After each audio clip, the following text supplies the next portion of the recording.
everyone, welcome back to my YouTube channel. I am Maria Hamid and in this video we are going to talk about GPT-5 which is recently launched. But before starting the video, let's take a quick review of what we will discuss in this video. सबसे पहले तो introduction, हम ये discuss करेंगे कि ये कब launch हुआ, कैसे लॉन्च हुआ। सेकंड में हम ये डिस्कस करेंगे कि ये किस पर्पस के लिए है, किस चीज़ के लिए हम इसको यूज़ कर सकते हैं, कौन कौन इसको यूज़ कर सकता है। थर्ड में हम ये बात करेंगे कि किस तरीके से हम इन दोनों को डिफ्रेंशिएट कर सकते हैं। तो GPT-4 एंड GPT-5 में ऐसा क्या डिफरेंस है कि GPT-5 को लॉन्च किया, इसको देख सकते हैं एंड कैसे ही उसका आंसर करता है। तो फर्स्ट में GPT-5 लॉन्च कब हुआ? GPT-5 launched on 7 August 2025, release during a conference call reported by Business Insider with UTC। अब 7 अगस्त को इसको लॉन्च किया गया है, तभी हर जगह पे हमें सुनने को मिल रहा है GPT-5। अब सेकंड में डिस्कस करते हैं कि किस पर्पस के लिए है। पर्पस अगर इसका देखा जाए तो जैसे कि हम लोग कोडिंग करते हैं, प्रोग्रामर्स के लिए, स्टूडेंट्स के लिए, जो मार्केटर्स हो गए उनके लिए, डिज़ाइनर्स हो गए उनके लिए, इन सब के लिए जो GPT-5 है वो बहुत ज़्यादा बेनिफिशियल एंड हेल्पफुल है। वो इसलिए क्योंकि काफ़ी एडवांस वे के अंदर चला जाता है, एडवांस मोड के अंदर चला जाता है, जिससे डिज़ाइनर्स हो गए, मार्केटर्स हो गए, प्रोग्रामर्स हो गए, उनको जो भी प्रॉब्लम आती है वो उसमें हेल्प करेगा।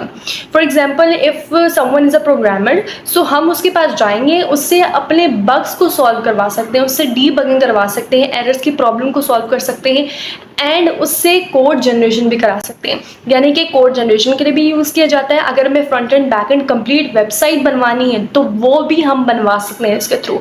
एंड ऑल्सो सबसे बड़ा इसका जो बेनिफिट है, ये फ्री है। ये नहीं कहूँगी कि पूरा फ्री है, लिमिटेड फीचर्स है इसके अंदर भी, but as compare to GPT-4 काफ़ी चीज़ें आपको इसमें एक्सेसिबल मिल जाएंगी।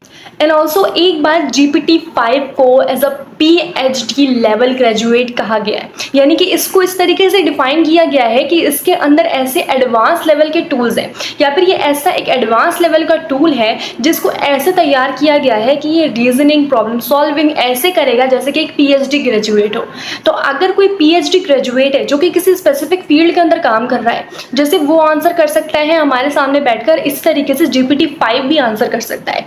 तो इसीलिए इसको कहा गया है PhD ग्रेजुएट या PhD लेवल के तौर पे इसको डिफाइन किया गया, यानी कि ये हमें हेल्प करता है कॉम्प्लेक्स रीजनिंग में, कॉम्प्लेक्स कोड जनरेशन में, जो कि GPT-4 से भी पॉसिबल था बट उस लेवल तक पॉसिबल नहीं था। यानी कि जो चीज़ें हम इससे पूछ रहे हैं वही चीज़ें हम GPT-4 से भी पूछ सकते हैं, बट वो अपग्रेड नहीं है।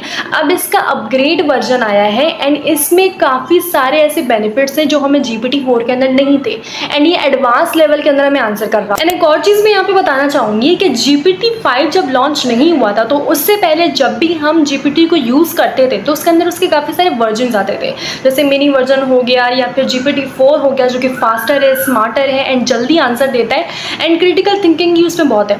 तो वो उसमें हमें जो वर्जन है वो सिलेक्ट करने पड़ते थे एंड देन हमारे पास आंसर आ जाता था। अब डायरेक्टली आप जाओगे तो आप लोगों के पास GPT-5 का वर्जन आएगा, क्योंकि वो सब चीज़ें जो उन्होंने स्टेप बाय स्टेप डिवाइड की हुई थी ना, कि ये वाला वर्जन ये कर सकता है, ये वाला वर्जन ये कर सकता है, अब GPT-5 वो सब चीज़ें कर सकता है जो उन वर्जन्स के अंदर थी, जो उनमें डिवाइड हुई हुई थी। वो सारी क्वालिटीज़ उन्होंने एक ही GPT के अंदर डाल दी, यानी कि एक ही वर्जन के अंदर डाल दी। इसको इनपुट दे दिया गया है एंड फिर ये हमें उसके बेस के ऊपर आंसर कर रहा होता है। And it is also useful for inline code suggestions, IDE integration, API automation, debugging, इन सब के लिए एंड CI/CD टास्क के लिए भी ये सबसे ज़्यादा हेल्पफुल है।